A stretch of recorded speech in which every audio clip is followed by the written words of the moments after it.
Good morning. It is Thursday, June the 17th. I'm Shane Seeley, and this is the CBC Morning Report. Barbados is under a flash flood warning. The Met Office issued the alert at 12:30 in the morning as a tropical wave brought with it heavy downpours right across the island. The heavy showers lasted for some time this morning, prompting local meteorologists to send out the warning, especially to those living in low-lying areas.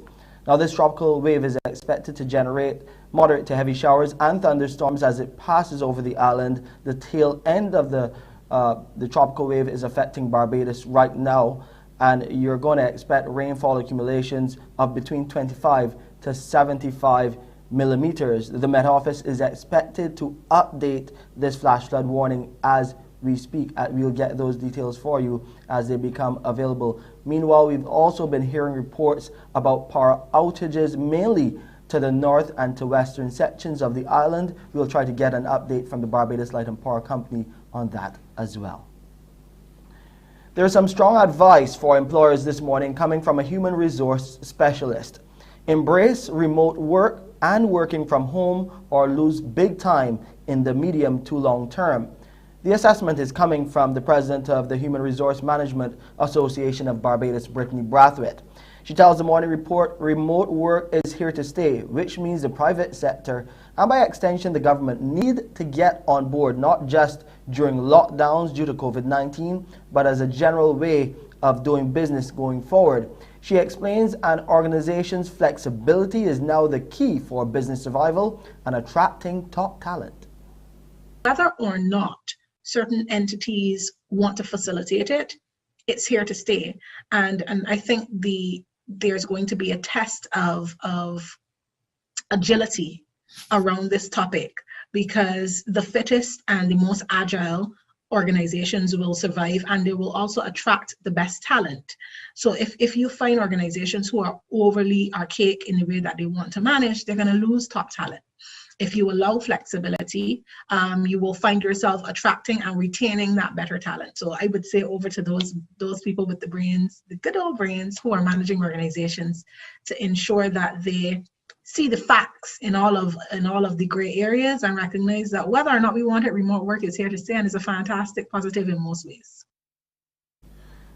The HRMA boss says there is evidence internationally which indicates productivity is booming with remote work, and she believes the trend here in Barbados is along those same lines. We've not seen a ton of statistics regionally or nationally, but based on the statistics that we're seeing internationally, people are more productive. In some ways, it's scary because we're seeing statistics showing that people are actually overworking. Of course, when you're working from home, you've removed that physical space of separation. So, when you leave the office, as much as you don't recognize it, subconsciously, you're like, okay, that's done. Even if you check your email on your phone, it's different. But if you wake up and your office is your home and your home is your office, it tends to, muddy that demarcation that previously existed. So I'd say the statistics that we're seeing internationally through SHRM and CIPD, etc., productivity is booming to the point that people are really overdoing it. And I've not heard of any entity saying that they've seen a negative impact because of remote work here locally, unless, of course, they did not have the systems pre-existing or at least established during COVID-19 to manage. That's the president of the Human Resource Management Association of Barbados speaking right here on the Morning Report. We'll take a break here and come back with those COVID-19 updates.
A two-page letter of national COVID-19 recommendations from the Barbados Association of Medical Practitioners has received a positive response from the Health Minister, Lieutenant Colonel Jeffrey Bostic. In fact, Minister Bostic says he has no problems with the latest recommendations from the Medical Association.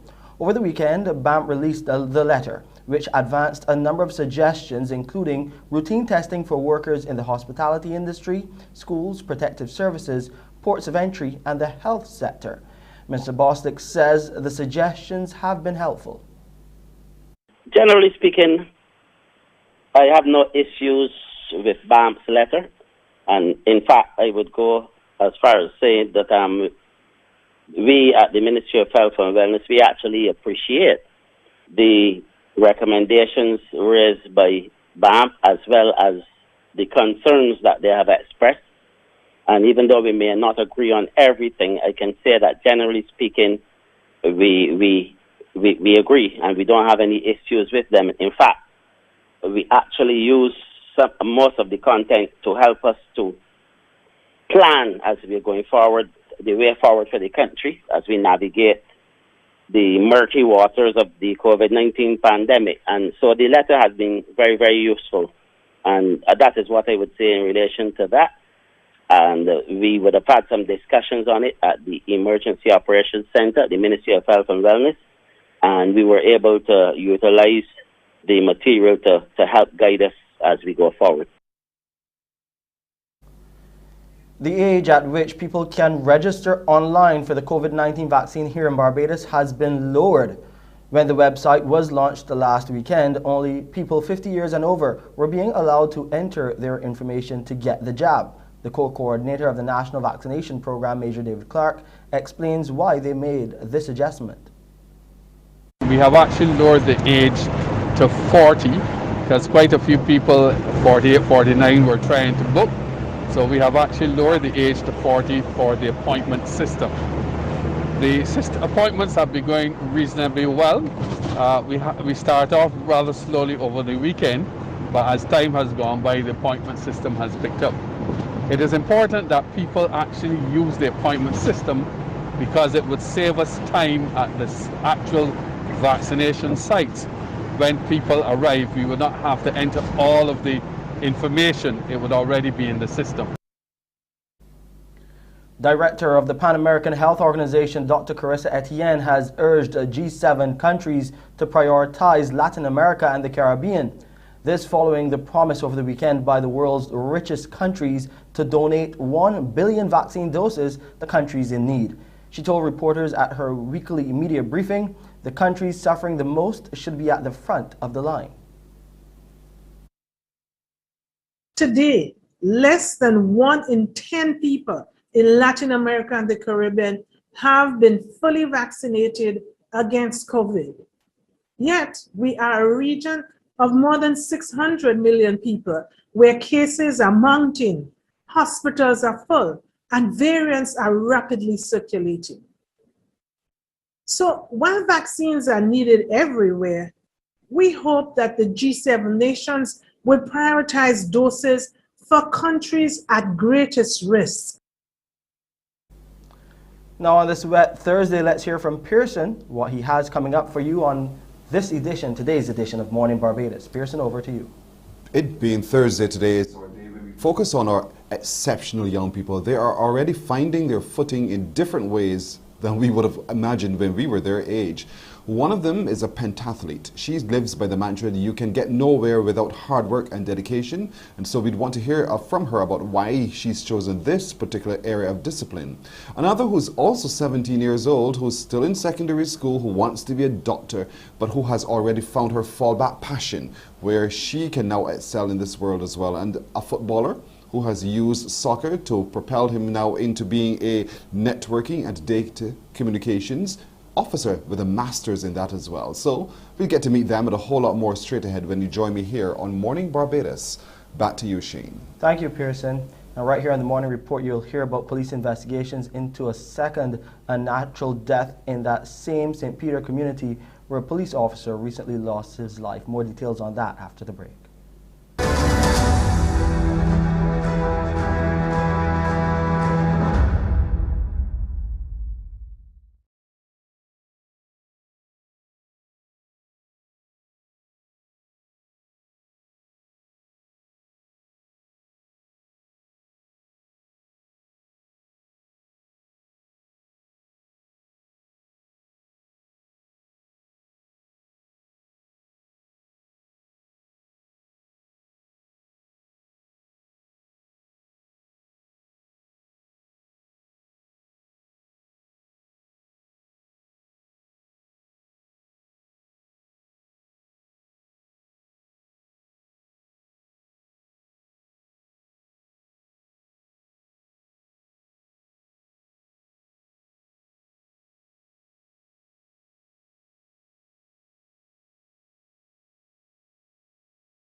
Police investigators continue to look for answers and the person or people responsible for the unnatural death of a retired police officer in the usually quiet St. Peter community of Rose Hill.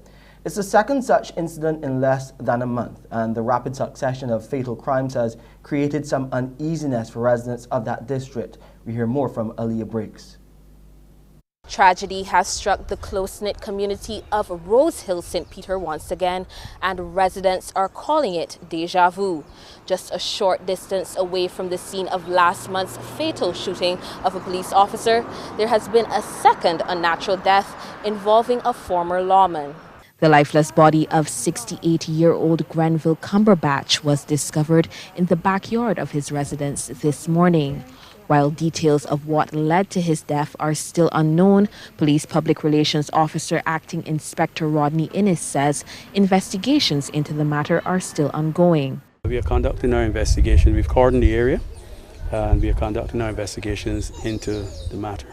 An emotional scene in Rose Hill as family, friends and neighbors question what led to the death of the father of three. The victim's brother Joshua St. Elmo Murray shared fond memories of his younger sibling. This morning then I was there home and my sister called me and told me that he did it. And I don't know how to get this thing on stand. But anyhow, years ago we had a good relationship. You know, we never had a quarrel, none like that. He was a very, very good gentleman. That means make a lot of sport and things like that there, so. You know what I mean? And that's how we did. And the thing is, hey, first I'm bringing mother treasure. You know what I'm saying? So that's how life is. The incident comes just a day after three men were charged with the murder of Acting Station Sergeant Newton Lewis as he responded to a robbery in the area just yards away from his home. One resident described the recent incidents as surreal. We've never really had much violence in our community or neighborhood that I can think of. And to have something like that happen in such a close period of time is very unsettling. When questioned about the likelihood of a link between the two crimes, Acting Inspector Innes says it is also being looked into. It's a question that we will have to research. Our investigations would in fact lead us to whether they're connected or not. I cannot comment on that, as you can expect. It's still early in our investigations, but that is something we'll get back to you. Aaliyah Briggs, CBC News. The COVID-19 pandemic has had a devastating impact on the local economy, resulting in growth of this island's debt by more than 30 percentage points. The revelation from Prime Minister Mia Motley as she participated in a high-level panel discussion hosted by the IMF, the International Monetary Fund. Prime Minister Motley says at a time when the pandemic has removed a third of the country's revenue, government has also had to spend just over 1% of GDP on water augmentation and distribution because of the drought and the ashfall. She has therefore repeated her call for the international financial institutions and in particular regional and multilateral development banks to adopt natural disaster clauses. It will give us that fiscal space for 2 years should an event occur. And if we had had it with the pandemic, we would have been able to remove on average 7 to 8% of our own GDP in terms of fiscal space to meet the concerns. Our debt has gone from 177% to 118%. And it has gone back up now to 152%, largely as a result of the pandemic. And the majority of that, 30 percentage points of that, is not because of increased borrowing, but because of contraction of our economy.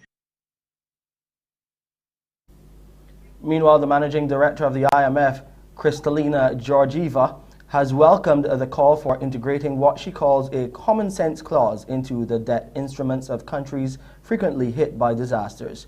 She says in addition to making an additional $650 billion in special drawing rights available by mid-August, the IMF is also looking at reallocating SDRs to developing countries that need more help and expanding access to concessionary funding for countries vulnerable to climate shocks. I expect that in the next months we would be working relentlessly on creating what we nationally call Resilience and Sustainability Trust. Well, the exact name to be defined, of course, with our membership, but we are conveying what is the idea here, to have funding that goes to build resilience at a time when, as I said in the beginning, shocks are coming more frequently and they are more severe. I count very much on Mia. She has a strong voice on this topic to help us come up with the right design and do it fast. In related news, we hear that Barbados is to receive a further drawdown of $24 million. The revelation comes by the Executive Board of the International Monetary Fund, following the conclusion of the 5th review of the island's arrangement under the Extended Fund Facility of the IMF. This would bring total disbursements under the 4-year arrangement approved in October 2018 to about $415 million. A release from the IMF says despite the challenges to the economy caused by the pandemic, the country continues its strong implementation of the Barbados Economic Recovery and Transformation Program, better known as the BERT Plan. Deputy Managing Director of the IMF, Tang Tozang, said local authorities are committed to the medium-term fiscal consolidation supported by reform of state-owned enterprises, as lower transfers of SOEs will create fiscal space for investment in physical and human capital. He adds that the approved amended central bank law will limit its financing of the government and strengthen the bank's mandate, autonomy, and decision-making. Mr. Zhang also says Barbados' removal from the EU list of non-cooperative jurisdictions for tax purposes is welcome, and suggests full implementation of the Fiscal Action Task Force plan would allow Barbados to exit the agency's grey list. Let's go to Guyana now, where illegal mining and hunting at the Iwokrama Forest Reserve is a great concern for the International Center for Rainforest Conservation and Development there.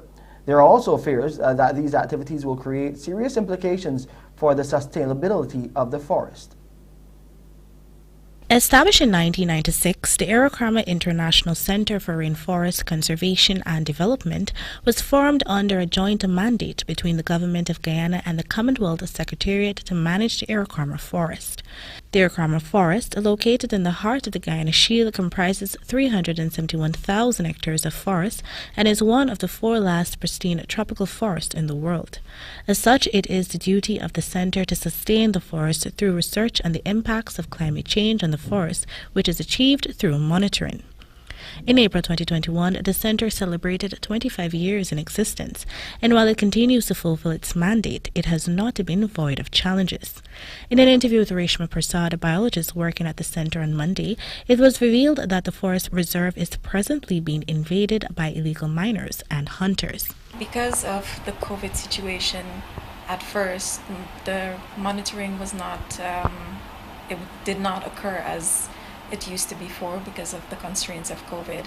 And because of that, people took advantage of, because they knew that monitoring was not being done. To this extent, it was revealed that the Center has had to intensify its monitoring activities in an attempt to curb the situation. Because of that, we've had to continuously start to monitor these areas. There are currently a couple cases which Dr.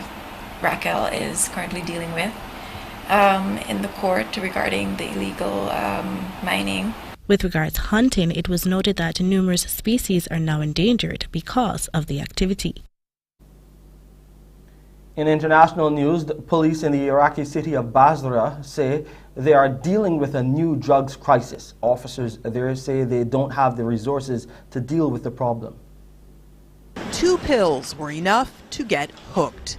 This 22-year-old we'll call Hussein says 4 years ago, his friend offered him a painkiller called Tramadol to help him get through his exhausting days working as a blacksmith. When I was taking drugs, I felt like I lost my mind. I was in another world. I could fly away from this life. Instead, he sank into addiction.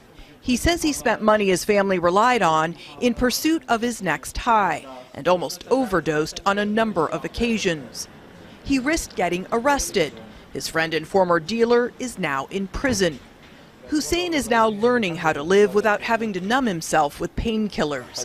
When we met him, he had been detoxing for 11 days at the Basra Rehabilitation Center for Drug Addiction. Before I came to the clinic, I didn't feel anything. When I came here, I started to be more aware.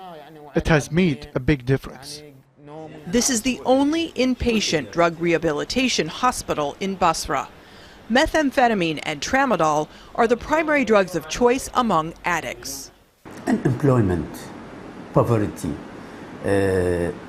pressure and stress. Iraq exposed to occupation, and during the time of the occupation there is many explosion, many people died.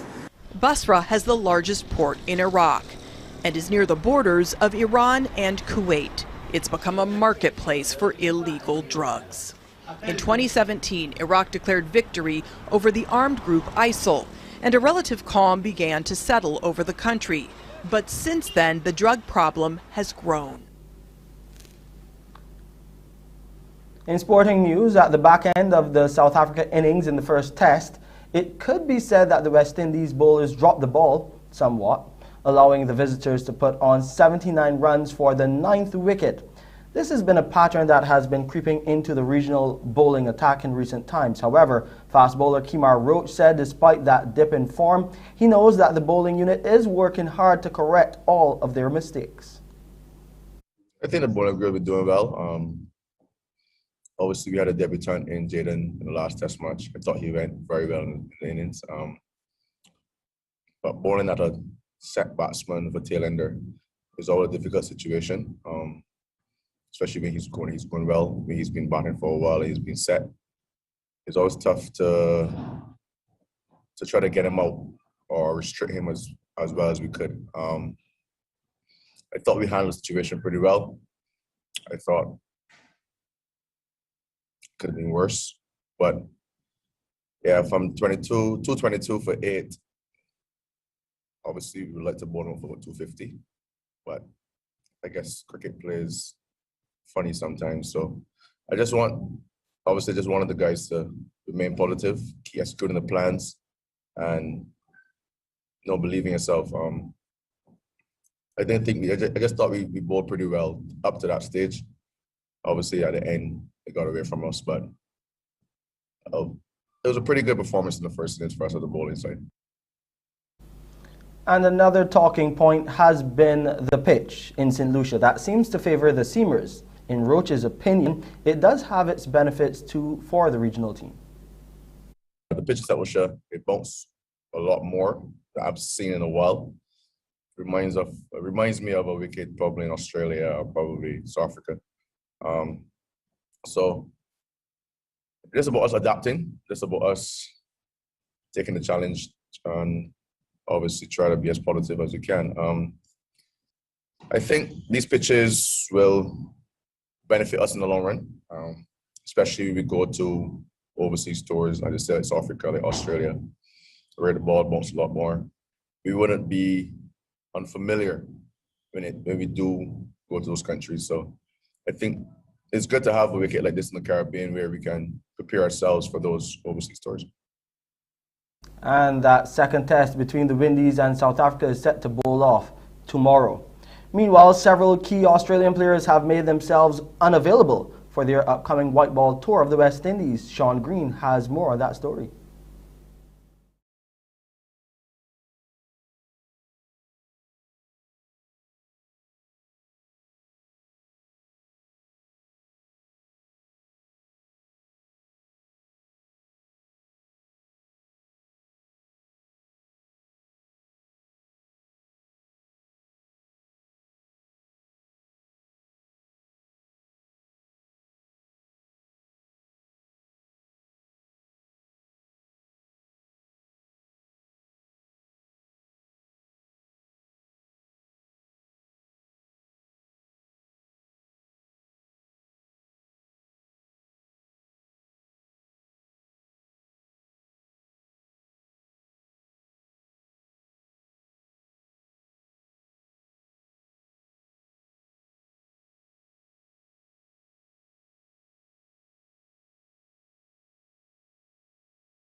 Barbados, good morning.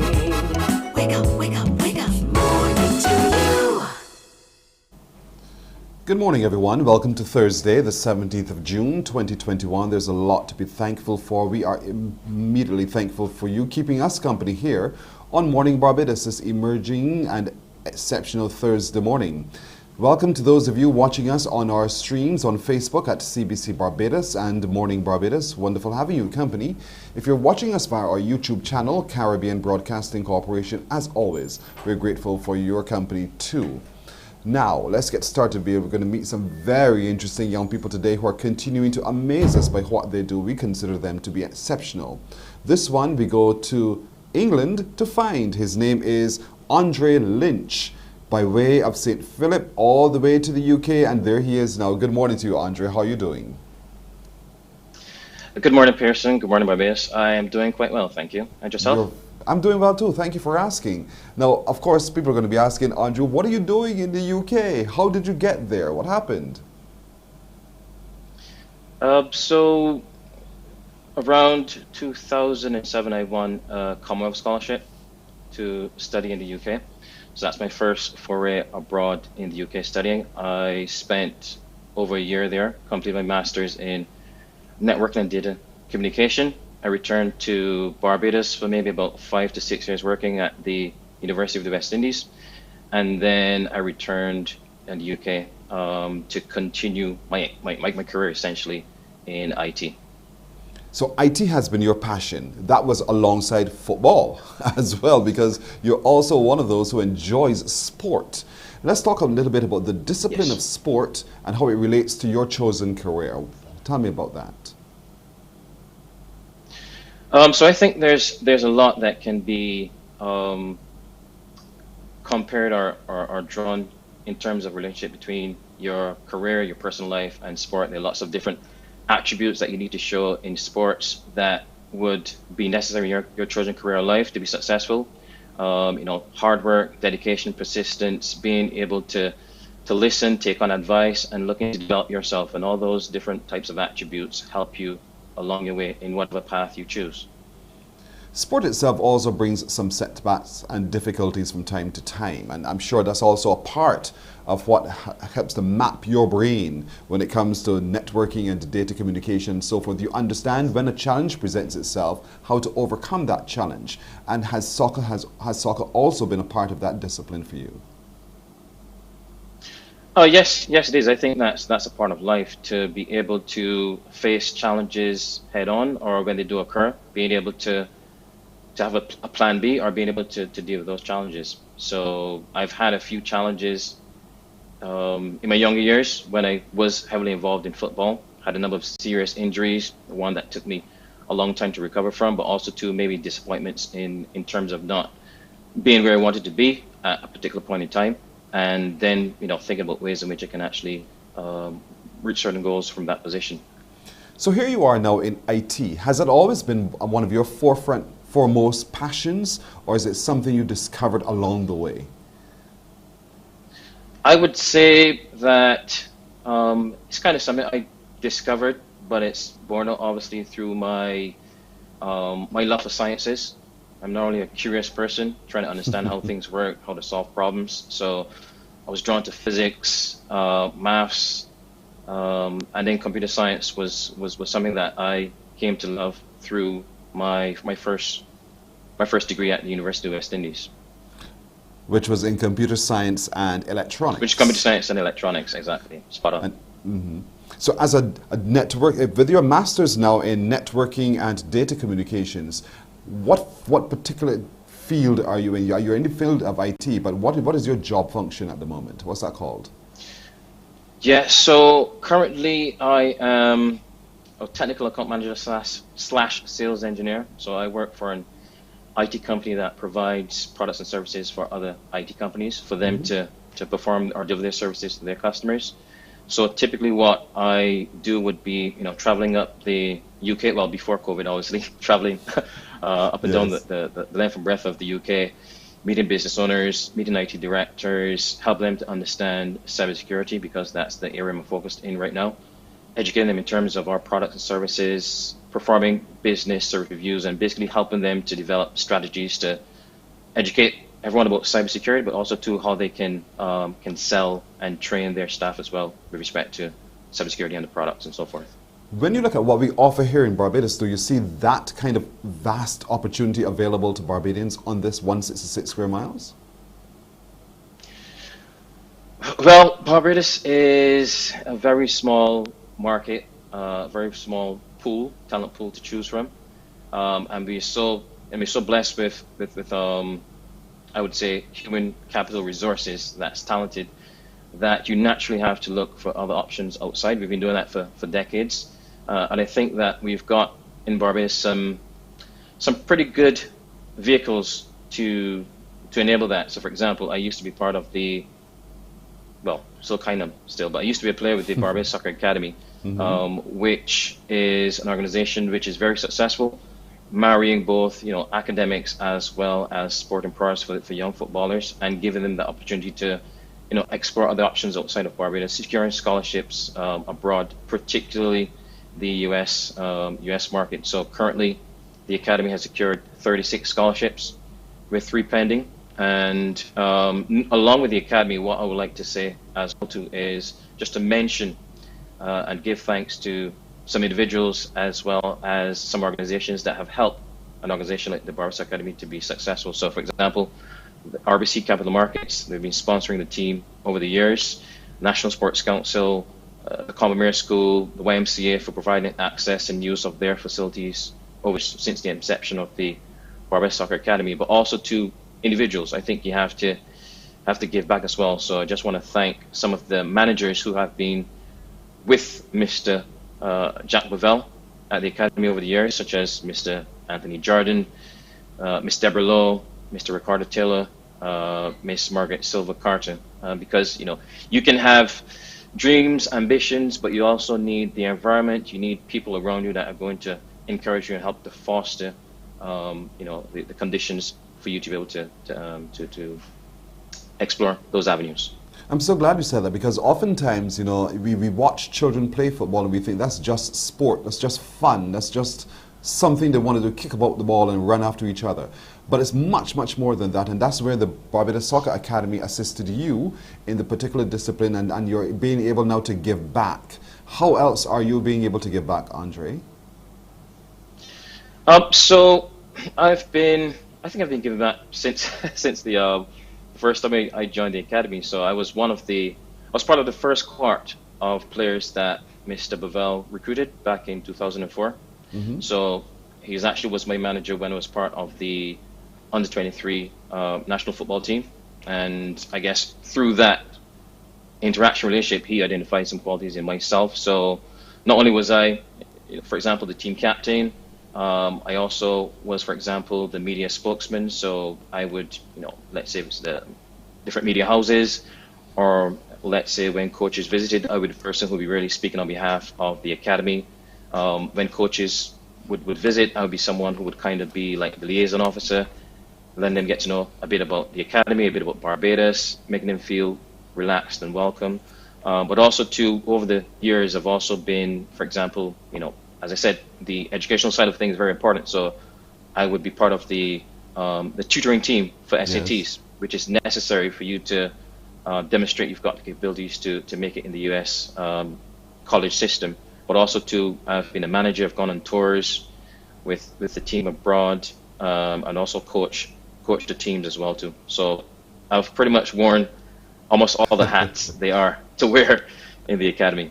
And we really want to commend you as a young man still doing so. Now I'm looking at the walls behind your head. Would those be you in those images there? That's my family. So I'm married and I've got two children. So one of the pictures you can see is me holding my son when he was a couple years young. I think he's now 4, and my daughter when she's younger, she's now 10. So not as young as I used to be, but very much involved in family life. But as Father's Day approaches, it's coming up on Sunday here, how excited are you about it? What does Father's Day mean to you? It's a difficult one for me because I'm not really one for celebrations are put aside. One particular day, opportunity to be grateful for people. I try to, on a day-to-day basis, demonstrate or show my appreciation for others. But I think it's a very important day for others, or for us in general, to basically underscore how much we appreciate fathers, because they're very important. I know we've got, not only Barbados but globally, challenges where there is the perception also to the case that we're missing really genuine father figures that can help develop the youngsters and keep them on the right path. So for those who've got fathers or even male figures, role models, who have been instrumental in shaping them and keeping them on the right path, I think it'd be good for them to show that appreciation for what they've done. Absolutely. How long have you been now in the UK? This second stint, this would be 6.5 years. And how, still have the Bayesian accent though. Yeah, I was just coming to that because you haven't changed an inch. We're still hearing everything that sounds like us coming from your lips. So how difficult is it really for you to hold on to that authenticity? I don't know the answer to that, because when I came to the UK, I was a bit older. Mm-hmm. So the first time I came, I was 25. So you're pretty much, quote unquote, developed at that stage in terms of your culture and who you are as a person, for the most part. And the second time I came, I was in my early 30s. So it was, I don't think there's much. I was who I was. I knew who I was. So I didn't have to do any fitting in. But if obviously you come at a younger age, maybe in your early teens or where the case may be, you are being formed by that culture around you. So you would tend to pick up some things about that culture. But you're working in an area where you're networking literally with people from all over the world, and they hear this sound from your mouth, and obviously it would raise for them some questions. Where are you from? And when that question is raised, what do you say? I make them guess. Because I make them guess. I say, cool, or I'll give you 3 guesses, because for some people who don't know the accent, they would assume I'm an American. And for those who might know some Caribbean accents, or they know about Jamaicans, or know about Jamaica, they might say, are you Jamaican, or you sound like you're from that particular region? So I basically say, cool, I'll give you a few guesses. And in most cases, they don't guess correctly. Very rarely you get someone saying, are you from Barbados? I'm like, yeah. Yes.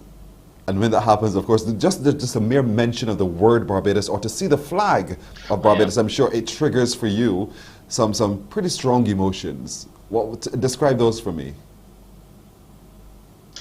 Yeah, so, I mean, it always feels good when someone recognizes where you're from. So normally people who are able to identify the accent, they probably travel to Barbados as a tourist, or they know someone. But when you get that connection, it just brings my memory back to my experiences when I was living in Barbados. So macaroni pie, the beach, just a relaxed environment, a slower pace of life. So just family, obviously, as well. And it's a good feeling from time to time. But also too, it gives me a chance to really expand their knowledge or understanding of what Barbados is beyond just sun, sand, sea, etc. When was the last you were here in Barbados? That would have been January 2018. 2018, 3 years now. What do you miss most about home? Not the macaroni pie. Current slice. That's fair, the current slice. I think just being with family, just being with friends and people that I know, people I grew up with, just having conversations, being able to speak about things that you wouldn't normally speak about in this setting, but also to missing the opportunity to be more of an input in the academy, because when I was there, as I said, was pretty much involved in whatever capacity that I could have been. But now, since I'm geographically in a different location, I still help in one way I can, but I can't have that significant impact in terms of maybe coaching, speaking directly to players, maybe rubbing off some of my attributes or skills or anything that I know, passing on any knowledge to them. So that's another thing that I miss as well. I think that's so interesting that you still want to give back in that way to your foundation, which is soccer. And you are from St. Philip. What part of St. Philip are you from? A place called Lynch is close to Well House in St. Philip. Yes, I know where it is. I'm sure all of them Close to watching right now are Close saying, to Bottom. yeah, they're all watching and saying, that's our boy. That's Andre Lynch from up Lynch's in St. Philip. They might call me Junior. That's the that's name what I they grew up call with. you, Junior, Ari Junior. Yeah, Junior, So Junior, yeah. It's been our immense pleasure talking to you today a little bit about you and your passion for football, your passion for the work that you do as well, and your desire to give back as a young man still, and how from the UK you still reach across the seas to help those who are here developing themselves as well. Andre Lynch, we identified you as one of our exceptional young people, and we want to commend you on all you've been able to achieve thus far. And we know, based on your enthusiasm, that you will be able to achieve a whole lot more. And so we want to be a part of the journey. We recognize you today. Thank you so very much for joining us. Yeah, thank you. You're welcome. And thanks for giving me the opportunity to speak as well. You're very welcome. Andre Lynch, he is in the United Kingdom now. Soccer has done it for him. He now holds his master's in networking and data communication and a whole lot more. The value of sports and the value of the discipline of sport to the education. We're back after this with another exceptional young person.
So this morning, as we recognize our exceptional youth, have you ever met anyone who is a pentathlete?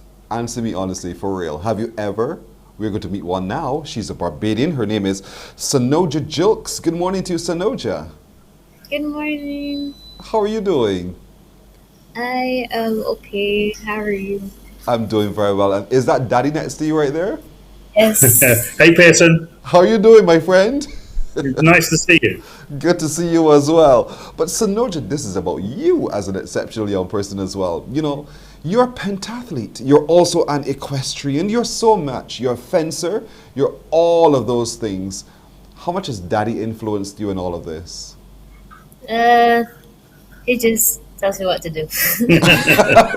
Ralph, is that true? You just tell her what to do? No. It's more than that. What we did, when they were growing up, we decided that if they showed an interest in any sport, that we would push them to try it, and then they tried it. She tried riding at 4, and from then she just tried other sports. And really, the pentathlon came as a result of her love of riding as well. Wow, but when I think pentathlon, there are 10 events. So no, 10? Five events is riding. I'm counting wrong. I'm sorry. 5 events. What events are those?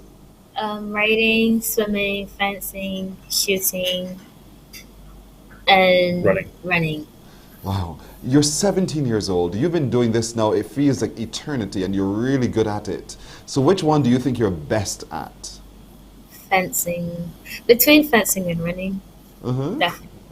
Okay, but you know, what's the opportunity in Barbados for you to have been able to practice that skill? I just do I have to go different places to train. So There's a lot of early mornings and late nights. I know we all dread those moments, the early mornings and the late nights. But I know recently, you wanted to complete your training, and owing to the ashfall and everything else that was happening here, you relocated. How is that going for you now? I'm staying with my coach, Jack Caravan. It's a really nice place here, and I settling kind of easy. And I miss home every now and again. and like, I want to go back sometimes, but you have to focus on the angle at the end of the day. Yes, yes. You had an upcoming tournament in May 2021, but you were busy. It was really, really busy. So what happened in the month of May? I went to Costa Rica for the Olympic qualifiers in fencing. How did that go? For Barbados. I made it to the DE. That's the main draw. The main draw, and then number 146 in the world. I came up against her. When you think of the millions who live on this planet, and you're number 400 and some, that's great. That's fantastic. It was a good experience as well. Getting to fight more experienced fencers has been fencing longer than I have. Wonderful. And there's a competition called the EPI competition. What is that about?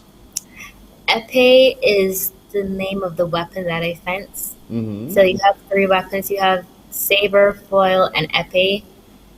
Epee is where you're allowed to touch anywhere on the body, which, in my opinion, is the easiest weapon, and is also the weapon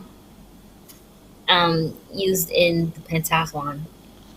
Okay, so here it is. We're thinking your stretch would have to be important. Just how far you can reach so the length of your arm and the length of your actual saber is very important in most sports, and because I'm 5'3", I'd have to make it up with speed and closing distance. So it's hard, but I get it done. So let's talk about the upcoming World Championships now. What's your aim from the sport of pentathlon as a pentathlete? What's your aim? What's the next competition you want to enter? The Olympics 2028 mainly, definitely, is the end goal in all of this. You said you get nowhere without hard work and dedication. I just love that mantra. And so you've been able to prove that throughout the years in what you do. And you said fencing is perhaps the one at which you're best. Let's talk about your career then as an equestrian. So talk to me about that, riding those horses and doing it really well. I've been riding since I was 4, and took a little break, and then I started back when I was 9, and then took another little break. And then I started back about when I was 13, and then it's kind of been on and off, but you don't really forget how to ride a horse. It's just sometimes you need practice. Yes. And every horse is different, so you're not going to ride every horse the same. Ralph, sometimes your child says to you, I want to follow sport. And as a parent, you said, I want you to be an academic, however. Did you have that kind of a quandary to balance as well as you go with Sonija? Not really. I mean, she's very dedicated. I mean, we spoke about the riding. The issue with that was that she really went into pentathlon because we couldn't afford to have a horse in Barbados. It's very expensive. Yes. Also to get the right horse. So she actually did the research. She went into it. She researched the sports that you can do in equestrian without having your own horse. And of course, pentathlon is one of them. Now, the good thing about that is you get to ride when you're in competition. The bad thing is you get 15 minutes to meet the horse and then jump 12 fences. So, I mean, it's an incredible thing, really. You've never ridden the horse before. You have no, you jump over 2 fences, perhaps 4 fences in the warm-up, 15-minute warm-up, and then you go in the ring and you're over fences that are, anything up to 1.2 meters tall. Yes. So, it's remarkable that she does it. But again, it's down to the dedication. Nathaniel, our middle child, he's a Barbados tennis player. and it's about listening to your children and understanding that there can be a balance between academic and sport. And sport is very important. I mean, it helps a lot to keep them off the devices as well.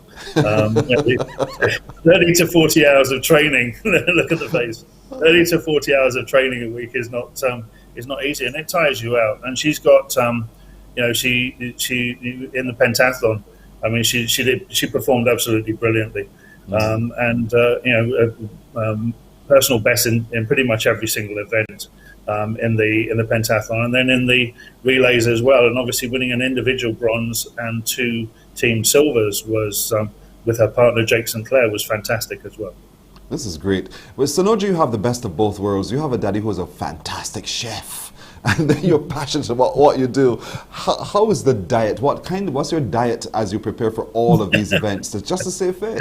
Jack's creamy pasta. Jack's is the best. I could have that every day. Jack does all the cooking. Jack does all the cooking here, so it's Jack's creamy pasta and a couple of other bits and pieces as well. That she and the occasional McDonald's. Yeah, very. There has to be some balance, a little bit of what you like, but a lot of what you should also love. That's right. Yeah, that's the whole point. Now, with everything that you're doing, there has to be something that what's your goal, Sanoja? What's your goal? I know you want to be competing in the Olympics, but if it was not this, what else do you think you'll be doing? If I wasn't doing this, I'd probably be playing tennis. You just love sport. She loves sport. She loves sport, and she loves, she's a very outdoorsy kind of girl, and she just loves, she's got a boundless energy, and in that respect it's great. But she also wants to be a vet, which is the Horsey connection, and a veteran physiotherapist as well. So that side of the academics has to be added into everything as well. Ralph, and that challenges us at our age, to stay fit, to keep up with. Pearson, I've been watching you for 20 years. You look exactly the same, and the same stage as you for 20 years. You look exactly the same. Gravity has had a horrible effect on me. Clearly your eyesight has deviated somewhat, but that's all right, my friend. But it's really fantastic. It must mean so much to you, though, Ralph, to have children who are so into sport and who are doing so very well. Do you get a chance to say to Sanoja, how immensely proud you are of her? Yeah, no, I say it all the time. I mean, we're here with Jack. Jack says, he tells her all the time how awesome she is when she's doing stuff. And my job is not to push her and anything else. So, she says I do what Daddy tells me to do, but really it's a team effort. She's perhaps 2 or 3 days out of a month she's not in the best frame of mind, but she still gets up and she still competes. And the great thing is that she doesn't fail. Everything she does and everything she strives for, she completes. And, it's a team. It's very much Leanne back in Barbados. I mean, her mum does a lot of the ferrying around. We do it together, but I do all of the traveling and she does all of the hard work in Barbados. But she really is, a massive part of the team, and the boys as well, who are all sporty. So we all have to fit everything in for all of them to be able to do all of their sports. And we're just so proud of them. Of all 3 of them, they just do fantastically. And we are immensely proud of them as well. Sanoja Jilks, we are immensely proud of you. You're a pentathlete and you're doing us very, very proud. Thank you so much, both of you, for joining us right here on Morning Barbados. And again, we want to travel with you along the way, so keep us in touch with what's happening as you really continue to excel on the international stage at what you do. Thank you so much. You are, for us, an exceptional young lady. Thank you for joining us. Thank you so much. You too. And Ralph, good to see you again, my friend. Nice to see you, my friend. All right. Ralph York and his daughter, Sanoja Jilks. She is a modern pentathlete, a fencer, runner, equestrian. She is just an all-round great girl. We're going to take a break right here, and we're back with more on Morning Barbados. Morning, morning, morning. Good morning. Good morning to you.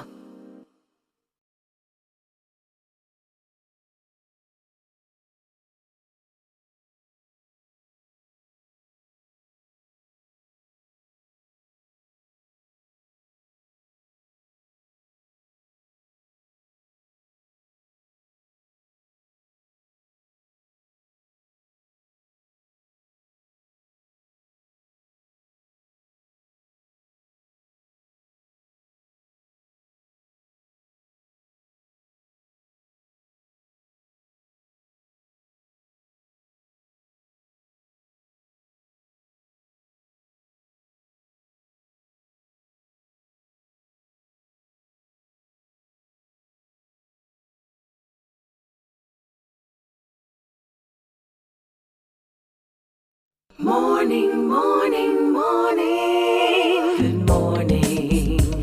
Good morning to you. Still to come, our Crumbs question of the day, when you get a chance to win with Crumbs. It's going to be a simple question this morning, but we're going to have some fun interacting one with the other.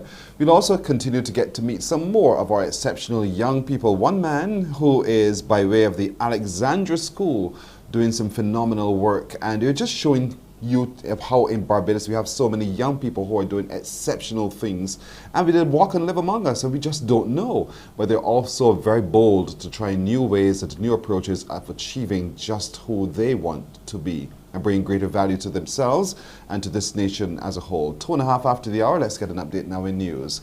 Here's Shane Seeley.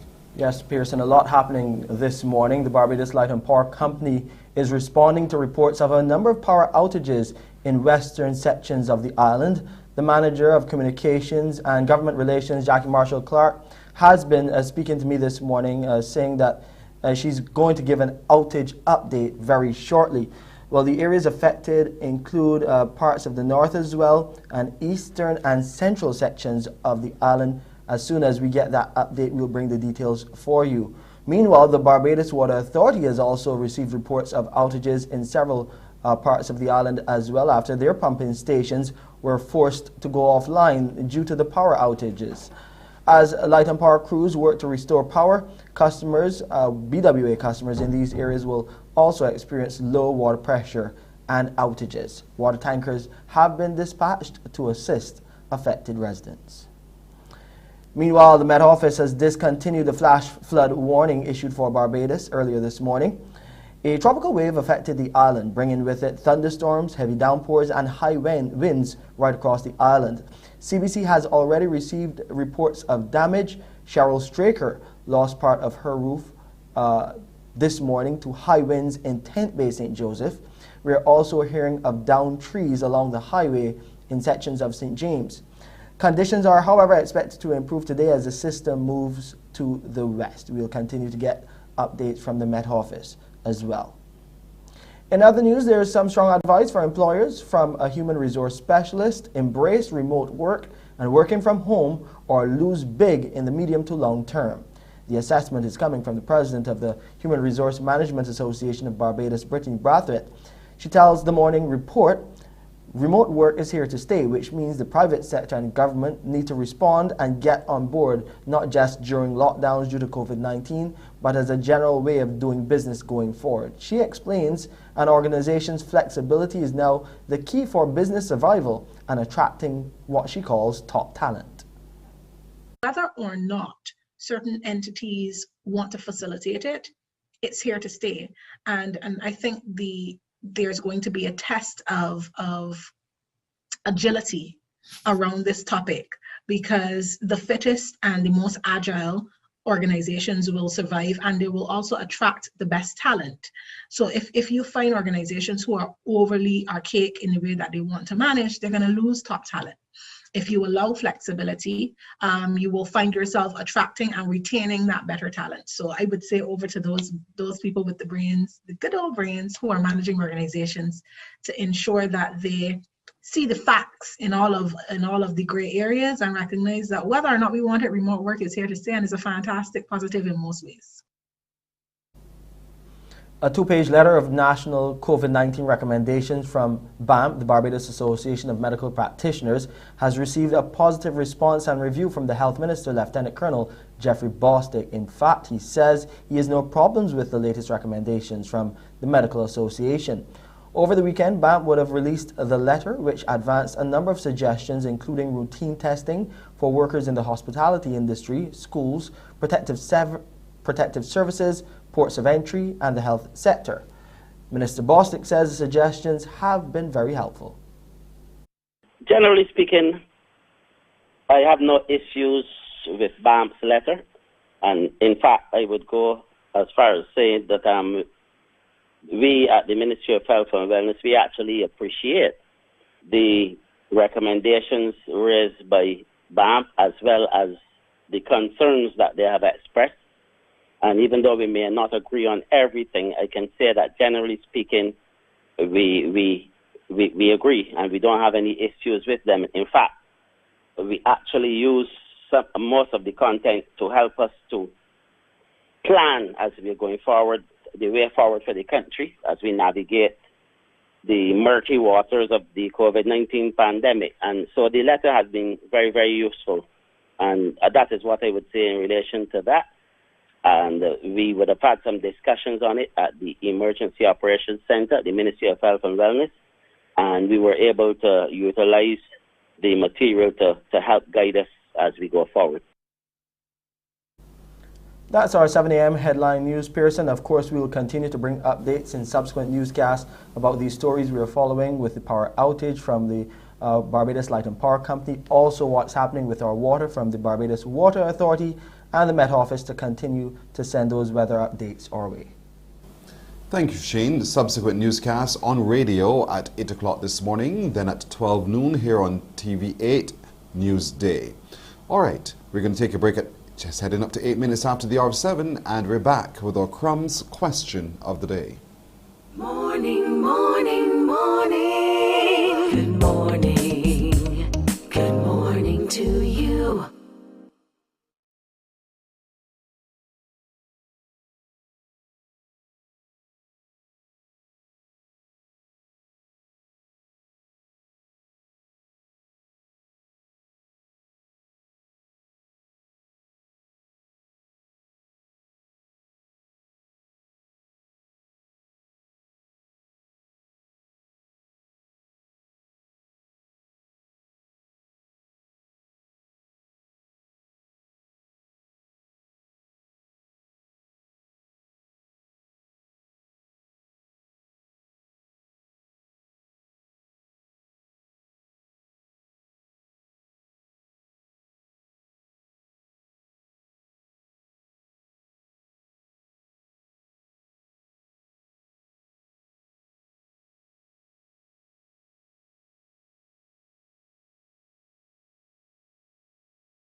Morning, morning, morning. Good morning.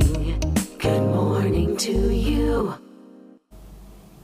We are 9 minutes after 7 o'clock now. Time for today's Crumbs question of the day. Time for you to call me on 228-5562 or 228-5563. I have a question. I trust you have the answer. I hope you get it wrong too, because then we have some fun. So 228-5562 or 228-5563 for today's Crumbs question of the day. Here comes our question of the day from Crumbs. Remember, Crumbs, delicious right down to the very last crumb. Here it is, the question.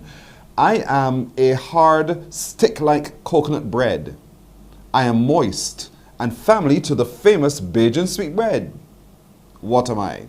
Easy weasy. I am a hard, stick-like coconut bread. I am moist and family to the famous Bajan sweetbread. What am I? 228-5562 or 228-5563. The only numbers to call to see if you win with Crumbs today. Remember, Crumbs, delicious right down to the very last crumbs.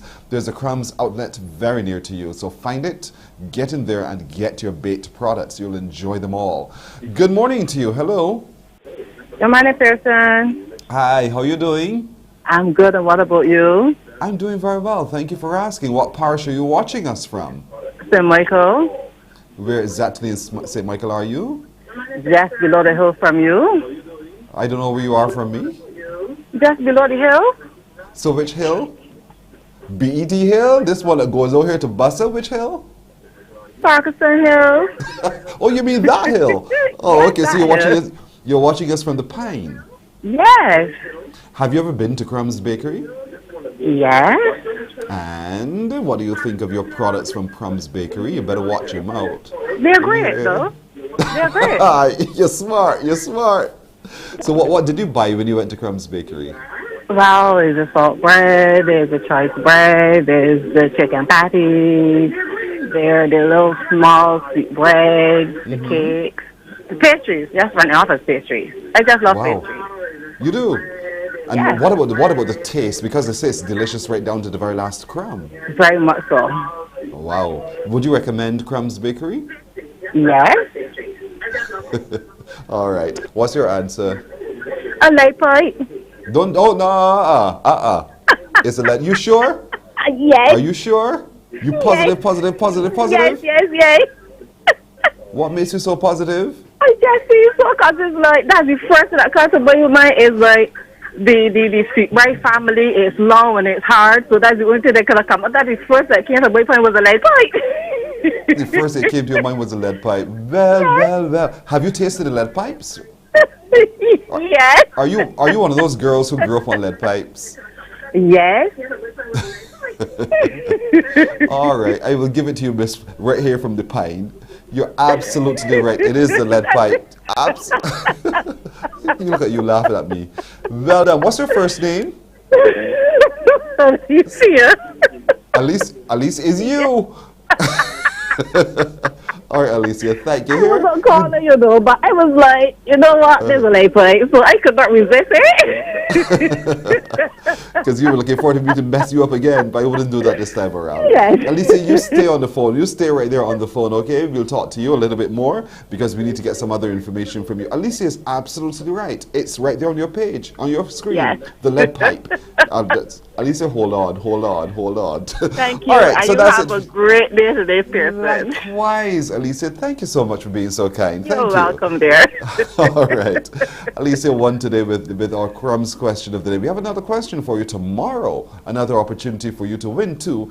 And remember, go out today and like Alicia, get any of those baked products and you too will experience that they are delicious right down to the very last crumb. We're going to take a break right here and come back with more of our exceptional young people. Morning, morning, morning. Good morning. Good morning to you.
All right, 15 minutes after 7 o'clock now. As you do know, last weekend was the launch of the anti-violence campaign in Barbados held at the gymnasium. You would have seen it here on Beijing TV, TV8, and you would have heard it on 98.1 The One.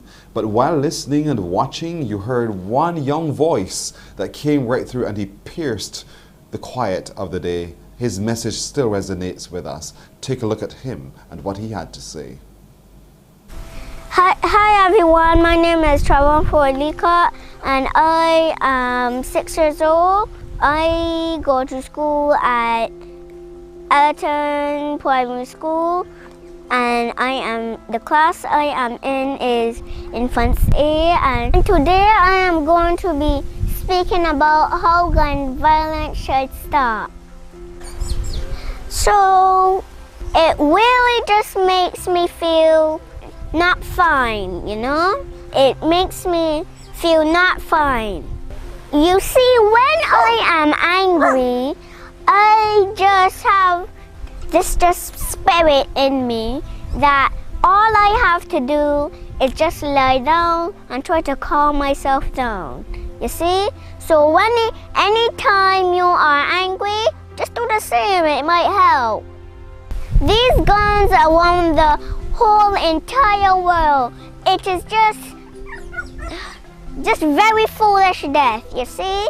The person who has a gun, who is shooting, they could be shooting an enemy and accidentally shoot an innocent person, and they didn't see, so they don't care.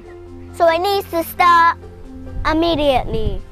I would rather see people just living peacefully, and you see when there is a movie and it says the end on a story and they say happily ever after. That is how I want it to be. I just want every family to be happy and not so just aggressive and snapping at their children. It just needs to stop. Gun violence is very bad. The guns are they should be banned forever. Please, just please stop.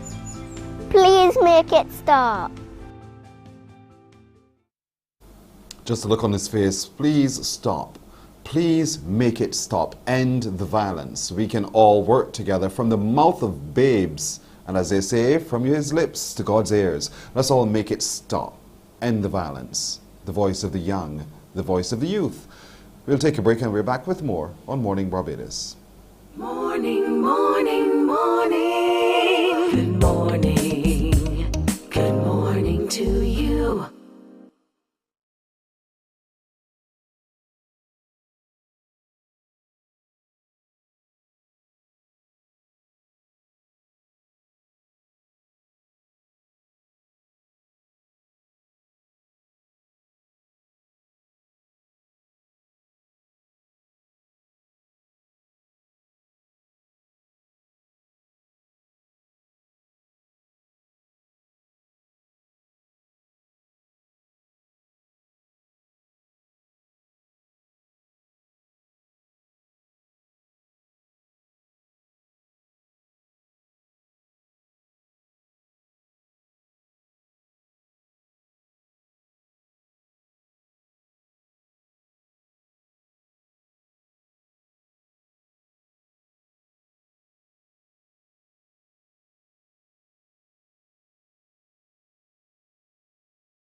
Morning, morning, morning. Good morning. Good morning to you. 20 minutes after 7 o'clock now. As you know, on a Thursday morning, we are excited to share with you the exploits of our exceptionally young people. One who is from the foundation school now joins us. Chrisera Boucher is your last name, is it? Yes, please. Oh, what an interesting last name you have, Chrisera. Good to see you. Explain to me, where did your name come from? Do you know? Well, I'm Vincentian, so. Ah, you're Vincentian. Yes, please. And the name Boucher is from St. Vincent. What part of St. Vincent do you think the name is from? You're from, your family? Well, my parents are from Burma, St. Vincent. Mm-hmm. And so recently, when there was the eruption of the volcano there, how were they impacted, your family in St. Vincent? Well, they weren't close to the volcano, so they were good. Mm-hmm. Mm-hmm. All right, and I'm sure here in Barbados you were so very concerned about them. Yes, please. All right. You're a student of the foundation school. How old are you now? Pardon me? How old are you? 16. Aha. And you're at the foundation school and you've decided you want to pursue medicine. I know that's one of your passions, right? Yes, please. So why medicine? Well, I always wanted to be a doctor from small, so yeah, I wanted to try my best to accomplish that, but then I couldn't get that done. I told myself I could also be a pastry chef. Right. So how did you know you wanted to be a doctor from small? Was it when you took off the arms of the dolly and you put them back together? Was that it that triggered it for you? No, So how did you know because you I wanted? wanted to be like a pediatrician. I just always wanted to be a doctor. All right, so I guess when watching TV, you saw all of the work that was going on in the operating rooms and you thought, I want to be just like that, perhaps. All right. So then last year, we were struck with this thing called a pandemic. And so all of a sudden, all of those places you like to go were closed. And you could not get the pastries that you wanted. And you turned, am I right or am I wrong? Well, I was baking before that, so. Ah. So how many years now has it been that you've been baking? Well, I think I started in either late 2018 or early 2019. Hmm. So why? Why did you start then to do some baking? I just wanted to experiment, and it turned out that I liked it. What was your first experiment with? I think cake. Which cake? Just plain cake? It was plain cake, yes, please. And since then, you've been trying your hands at a variety of things. So let's talk a little bit about what you've been able to bake up so far. What have you been doing, apart from cakes? Okay, so I've done salt bread also. I did cupcakes, cheesecakes, and cookies. How do you make a salt bread, though? How do you get a bun that's so soft and cushy, but yet still quite delicious? Pardon? How do you do a salt bread? You mean what ingredients I put in it? Yeah, I want to know. I don't know how to bake a salt bread, so you're teaching me this morning, Chrisera. Haven't a clue. Okay. I figure once you put some butter and flour and whatever else together, they will all come out hard like a sweet bread. But how do you make a salt bread, a bun? How do you do that? Well, I guess it depends on how long you bake it for. Really? Yes, please. Okay. So to get a bun, a typical bread, salt bread, sweet bread, would bake for about how long? So I will put it for about 20 or 25 minutes or so, but we'll test it in between. Right. And that's for a sweet bread. For a salt bread, you're saying to me, I need just to vary the time on it? Yes, please. And two, because the texture of the sweet bread is different, so but also the finished product, because you add the coconut and stuff, so it will be harder for the sweet bread. Oh, I'm going to go home and try it. And if you're wrong, Chrisera, coming for you. So you've been doing all of this for a little while now. So who have you been testing your products on? Well, my family. And so what is it that we're looking at here on the screen next to you? What is that? Okay, I did that for Mother's Day. It's a breakable heart. It's made from chocolate. Oh. And happy birthday, happy B-Day here as well. So are you doing the icing as well? Chrisera? We'll try to regularize her connection if we can from our end as well. But she's a young lady. She is just 16 years old. She goes to the foundation school. She wants to be a doctor. But she says if that doesn't work, she'll get into pastry making as well, because she's actually very interested in that as well. So for her, pastry is her fallback passion. So baking and those baked products are things that she considers herself to be really, really good at. So Chrisera, there you are now. So you were explaining, I was asking you about the icing of those products. Are you the one doing that too? Yes, please. So talk to me a little bit about how you learned about icing. When did it start and how does it go? Well, it's chocolate. Go ahead. Right. So and then I will put it. Right. I'll melt the chocolate and then I will put it in the mold to harden, and then I have to make sure I add enough chocolate so that the heart doesn't break. And then after it's hard, I will take it out the mold. Okay, and so you're creative in that kind of way.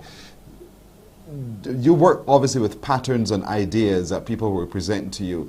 Are your friends coming and saying, you know, Chris Sarah, could you bake for me? And then they share with you some crazy shape or idea, and then you have to go away and try to put it together?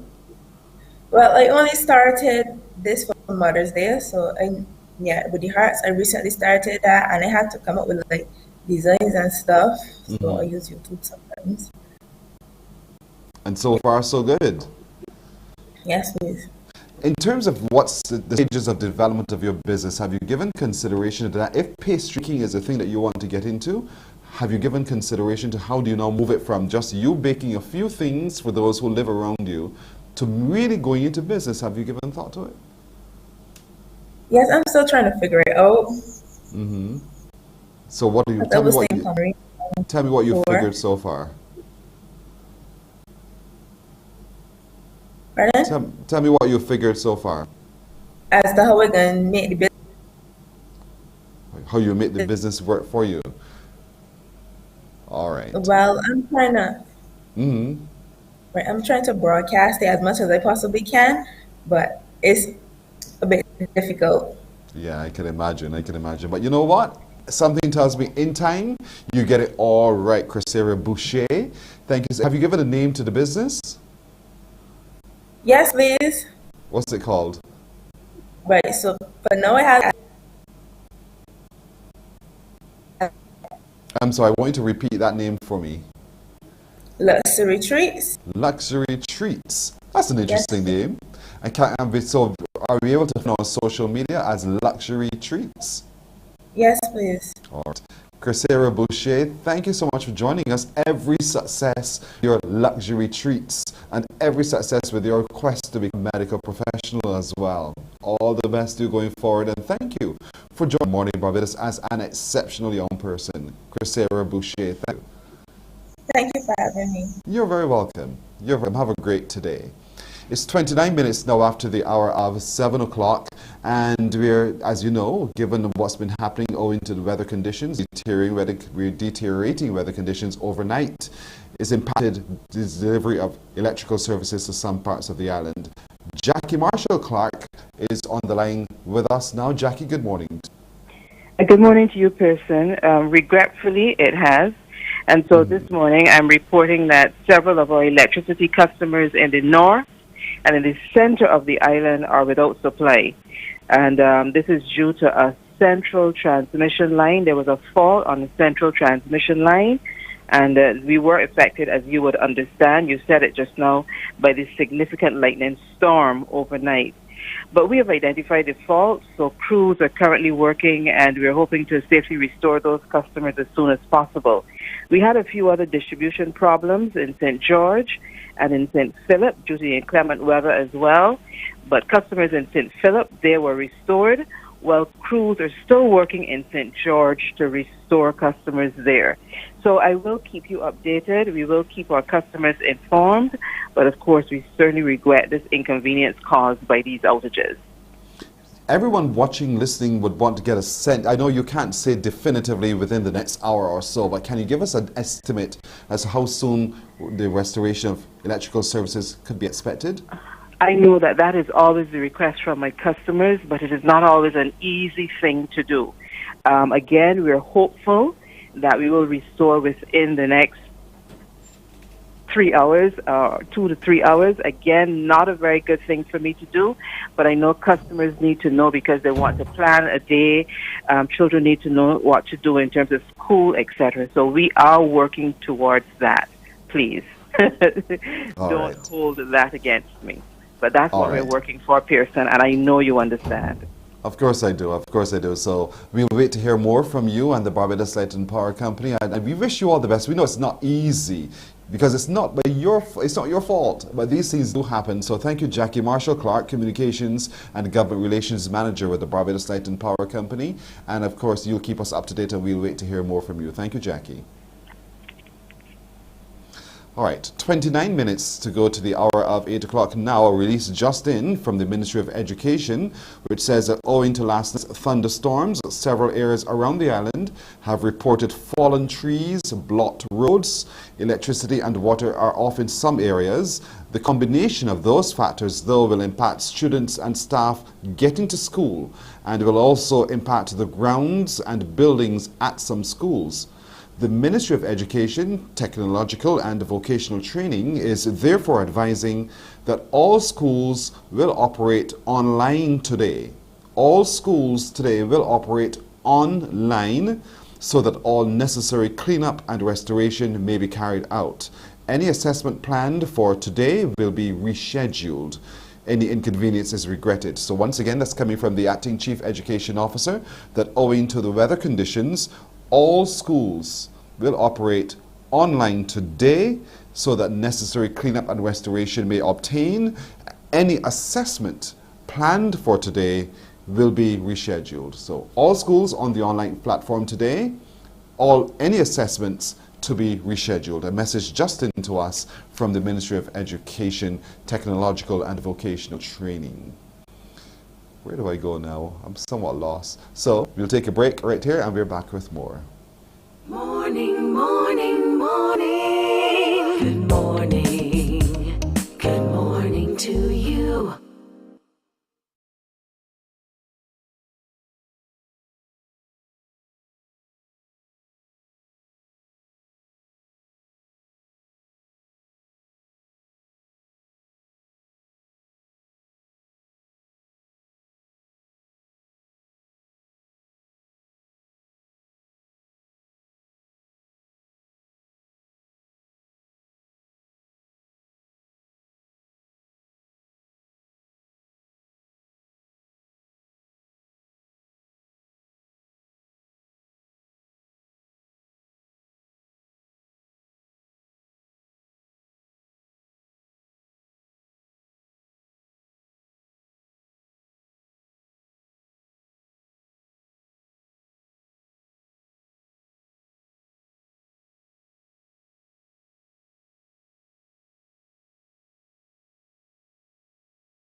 "26 minutes now to go to the hour of 8 o'clock. Another exceptional young person, and this one is 19 years old. It's at the University of the West Indies. Mona, her name is Deandra Grace Daniel. Delight, good morning to you. Good morning. Are you at Mona campus at the moment? I am in between Mona and ABCC. I am looking to transfer. Yeah, but at this very moment talking to me, are you in Barbados or are you in Jamaica? Oh, I'm in Barbados. I'm here. Oh, okay. So you're about to do the transition from Mona to the Arabaro Center for Creative Imagination. The question is, Yes, why? please. Why? Journalism was not the right fit for me. I picked it in attempts to, not fully let myself be creative. But after one semester and with constant push from my friends and family and my partner, I realized journalism just wasn't gonna work out. So I'm gonna, I respect all the journalists out there. We do need media, but that's not where I'm supposed to be. And that's fair. I mean, you're still young. You're entitled to change your mind. You change your course. You change your career. And There that's we go. okay. You never know. But what was it that triggered you into journalism to want to do communication studies in the first place? What was it? I want to get into documentaries, and that kind of was my roundabout way of doing that. I figured journalism would give me the research. And the one semester has given me taught me a lot about, being ethical in research. But I want to focus a lot more on the film aspect, so that's why I made the transition. To the Arabaro Center for Creative Imagination. And while there, is there a course of study that happens there at the Arabaro Center for Creative Imagination? And if so, what's that called? Yes, please. There's a new faculty. I'm not sure exactly of the name. I'm having the order mixed up, but my is to major in film and minor in cultural studies. Mm-hmm. And so you want to make documentaries. I'm so fascinated by the fact that you want to do so, because it's not ordinary that young people like you would want to do a documentary or even a series of documentaries. What areas of documentation interest you? Just things to do with who I am. So things to do with being a Black woman and various things to do with sexuality and body image. These are things that I enjoy to see in the media, and I want to make those things as well. How challenging do you think that will be to get done what you want to do? I think a bit, especially given that some of the subjects that I want to cover require my, subject to be vulnerable. But I think the space is changing and young people are a lot more willing to talk and express themselves in public forums. So I think it should be manageable, and I'm surrounded by a lot of people who share the same issues as me and are willing to be a part of my craft, because that's just how we work. Mm-hmm. So telling the story is in itself, because you have to find the subject. You know the subject, but you have to find the subjects who want to share that space with you to tell those stories. And they don't exist simply here. They exist everywhere. And so you want to be able to pull those in and have a collab of sorts so that you can begin to paint a clearer picture as to what's happening worldwide, not just in our own island. Or are you focused on telling the Barbadian story alone? Barbados has always been I've never been a person who wanted to, leave. So I am pretty focused on sharing the Barbadian story and Barbadian voices and getting, that narrative out there, because there aren't many media outlets. Well, there aren't many documentaries per se that share our story. So that's what I'm interested in. And that comes forth a lot in my art as well. I like to talk about Barbados and the Caribbean experience. Your skill at this, because it's going to require more than now being able to write the story. So you have to prepare the script, and then you're going to go out and do the rest of the work, the shooting. So it's multifaceted. Are you ready for all that is going to require from you? I am excited, and I'm well aware that I'm not alone. I have a multitude of people around me that are willing to help me with their equipment and with their knowledge. So I am, I'm aware that there's a mountain ahead of me, but I feel like I have the people around me and the tools needed to climb it. Now, for a lot of young people who are watching today, who sometimes find themselves either being told what to study or being forced into what to study, and then they're very uncomfortable. I want to talk a little bit about that, because there's some who are watching today who are saying, this girl is inspiring me, because here it is, she made a conscious decision to make a switch very early rather than be frustrated down a particular path that she didn't want to follow. So give your best advice to that child, that young person who's engaging on a course of study they just don't want to do. Life is short, and that's a cliche, but I find COVID really shows us, and that's a real world example. Like, we are living in the middle of a pandemic. You don't have to.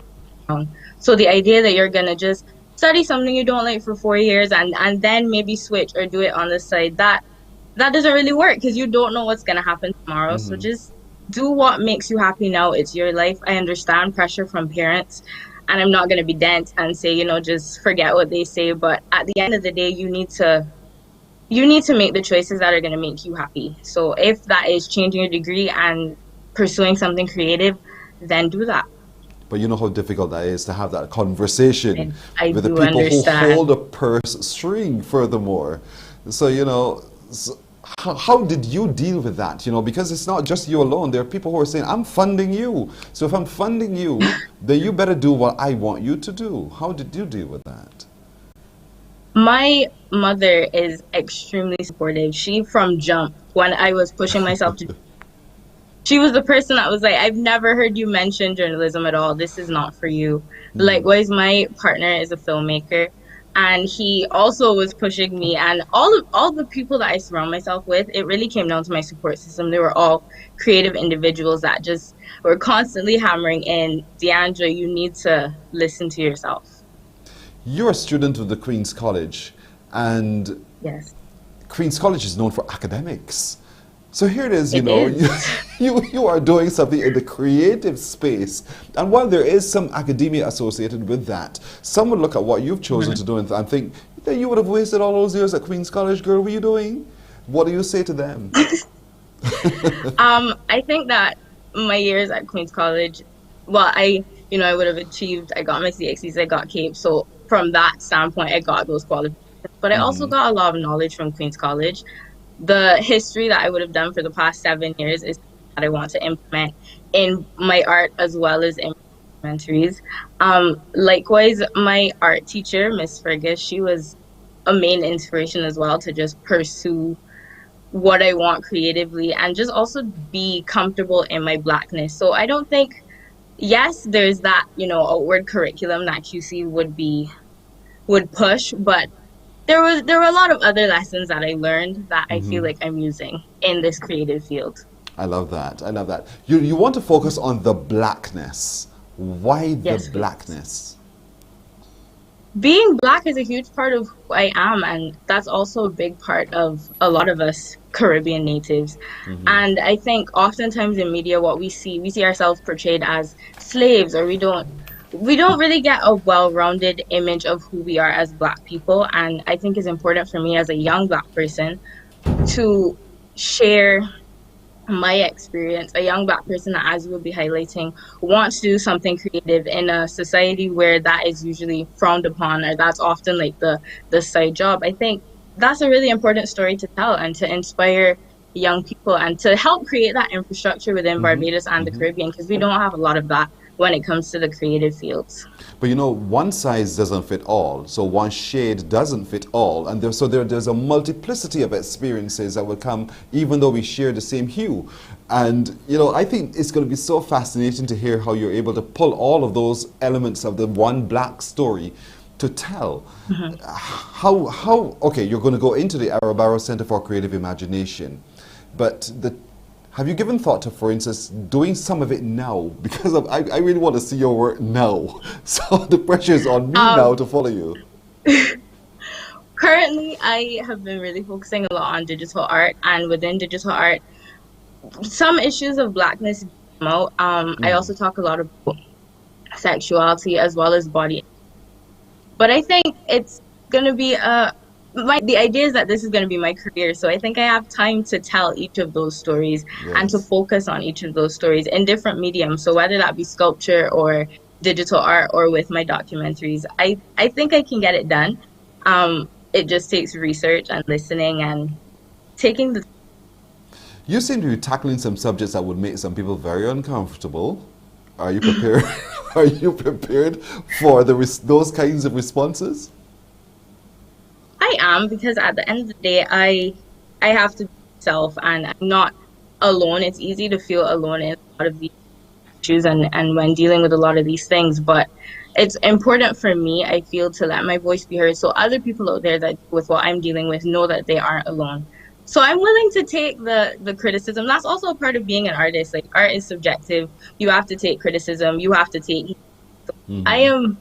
I'm prepared. I'm sure when it comes, I'll shed some tears, but that's okay. Once again, I feel like I have my support system there to remind me that it's okay and just keep me on the straight and narrow. Who do you think you pattern your desire to do documentaries and stuff after? Who is that one person or number of people who you think, that's great work, I want to start like that? That's a good question.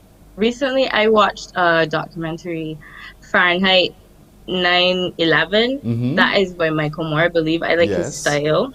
My partner as well, I enjoy his style of making. He does YouTube, and I like his style of filmmaking. I'd be remiss not to mention my dad, who does shoot, and he does do a lot of these things. So I'm sure that some inspiration would have come from him as well.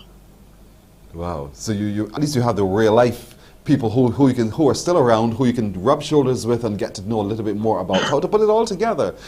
The style, because you mentioned Michael Moore. Michael Moore, he captures it real. Whatever it is, it's real. So it's not a prettied up, edited, cleanly put together piece necessarily all the time. It's just real life unfolding before the camera. Is that the kind of style that you want to adopt with your foray into documentaries? I do, and it also sprinkles a lot of humor into it. And as somebody that uses coping mechanism, I think that'd be really interesting to implement into a documentary about serious topics, like tastefully, of course, Yes. but it will keep the viewer entertained while also informing you. Because throughout that documentary, I was laughing, but I was also learning a lot about the situation.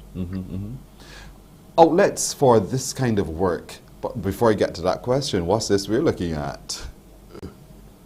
Oh, this was one of the pieces that I would have done for CXC. Wow. Yes. So this is one of those. Let's see if I can interpret this. Out of this black head, there's a multiplicity of emotions, and the colors would depict the emotions to my mind.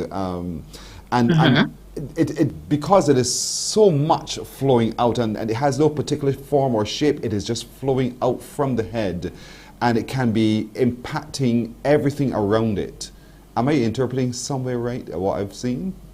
I love your interpretation of that. I truthfully have never, I just drew the head. I liked how the hair looked, and I like the abstract shapes. And as it relates to the colors, I just tend to like to use bright colors in my work. But I really do enjoy the colors. I can say were inspired a lot by the Pan-African flag and like the Rastafari colors. Right. But I'm going to run with your interpretation from now on. Because I'm looking at the colors used for the eyes, you know, the yellow, and then the colors used for the lips, and how what you see flows out, what you speak also flows into what you express. So I'm just... Wow.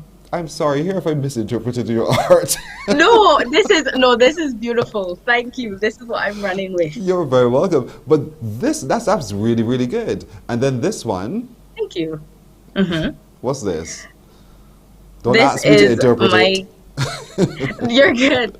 This is my character that I would have recently developed in a studio. I was listening to a friend of mine as well as my partner. Their music. They have a song that will eventually come out called Bank Account, and we were all listening to it together. And it just felt really inspired to like draw my character in the studio, because right now we don't really have access to space, and I see them make things work.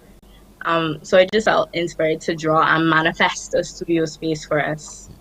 And there's a smile in all of the images I'm seeing. There's a smile. There's a perpetual smile that radiates warmth right the way through. You see, there it is. It's a rhythm. There is an energy. There's a smile. I think for you, that's also very important. I've been insecure about myself for a while because I used to suck my. This doodle really just gave me like the opportunity to be proud of my huge teeth. Yes. So yeah, just like the name Daylight, my friend talks to me about how I like light up a room and I'm just like bright and my smile. Yes. And it just seemed like really important to be consistent, and it makes me happy. I just like that. You're honest. You're honest with yourself. But I'm sure, and there I'm seeing 822 at 822. So my partner Taekwon, this is his entertainment company. It is named after he's born August 22nd. But I'm just wearing his shirt to support him. Eventually, once things are open again, there are going to be other events. But for now, just follow the 822 entertainment page for updates. I like it though. I kind of like the graphic. It's simple but stunning. That's what caught my attention. I do as well. DeAndre, you are something else. You're just 19 years old, and you already have your laser focus on what it is that you want to achieve.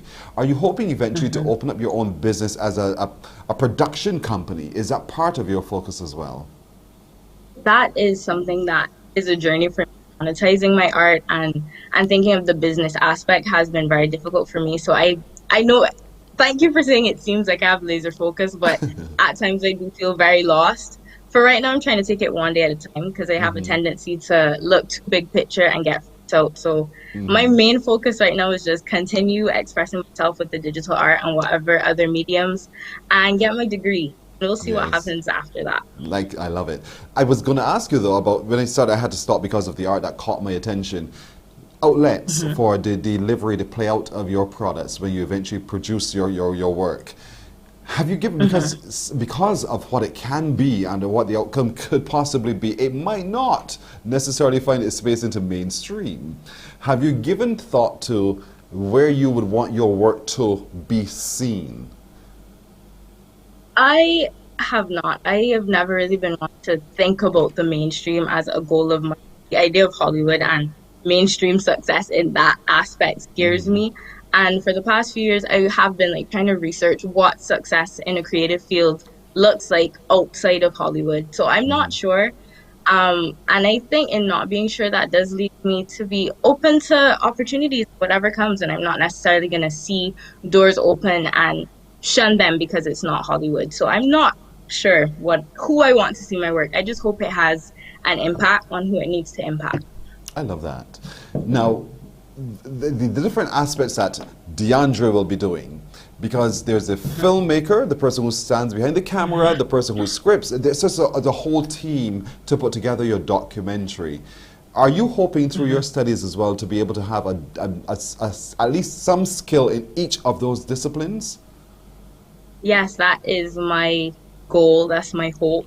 I like the idea of being a creative director, and in that, I should be multifaceted. So I do hope that my time at EBTCI will allow me to, as you said, get a little bit of knowledge for each of the aspects. I want to give some advice now, to young girls, because they often think that's a man's world, They didn't see themselves necessarily being the one who creates and gets behind the camera, who gets behind the scene and makes it happen. So give some advice to them watching right now, particularly those young girls at Queen's College as well, who, overtake those who want to break out of that mold and get into what you're doing as well. To the young girls at Queen's College that are in right now, it's very easy to be stuck in that bubble and think that QC is the end all and the be all, and that you have to be a QC girl, but you don't have to be. Just focus, get your CXC, because at the end of the day, these are things that in corporate Barbados you need. But there's nothing that you can't do because you're a woman. There's nothing that you can't do because you're a Queen's College girl. Outside of those 7 years, before those 7 years, you were you. After those 7 years, you're going to be whatever you want to do. Just focus on it, put your mind to it, surround yourself with people that are going to push you to do that, and go for it. The sky is the limit, and that is a cliche, but that truly is it. Queen's College is not the end all and be all. Amen. 19 years old, you hear her? Sage advice already. Sage advice at 19 years old. Her stage name is Daylight. Her given name by her mother and her father is DeAndre Daniel. And we are going to be looking forward to all of your documentary productions coming out soon. Your work in art is already stunning, and we can't wait for you to also put on one of your exhibitions so we can explore and enjoy even more of it. And as you make that transition between Mona and communication studies to what you want to do at the Arrow Center for Creative Imagination, only the very best to you we wish. Thank you for joining us. You are for us one of our exceptional young people. Great. Thank you. You're very welcome. Have a good day. DeAndre Daniel is her name. All right. We have someone on the phone from the Met Office. Miss Davis, good morning to you. Hello. Hi, good morning, Pearson. Good morning, Barbados. Thank you so much for joining us on Morning Barbados today. We are taken by surprise somewhat. The intensity of the weather overnight, and thankfully there's some clearing. What can you tell us about what to expect today? Well, today we can expect an improvement in conditions, more so during the afternoon and into this evening. As persons would have experienced already for this morning, we're still getting some showers and some cloudy skies, no thunderstorms anymore at the moment. So it's pretty much clearing up and it's moving away from the area. That's now, correct. I must tell you, what took me by surprise, and this is my experience, at 1 o'clock this morning, I was awakened by the flashing light, what felt like a strobe light. And I'm thinking, I'm expecting to hear the sound of thunder. I heard none. But yet still there was light, that flashing light. That for me was rather unusual. Was there anything unusual from Met Office point of view about this tropical wave that was impacting us? Yes, well, but as we were monitoring it, it wasn't as severe as when it got basically on our doorstep. So we had some severe thunderstorms last night, and yes, we had multiple lightning flashes going on, like even all at the same time, all at once. Yes. Yes. It was very unusual indeed.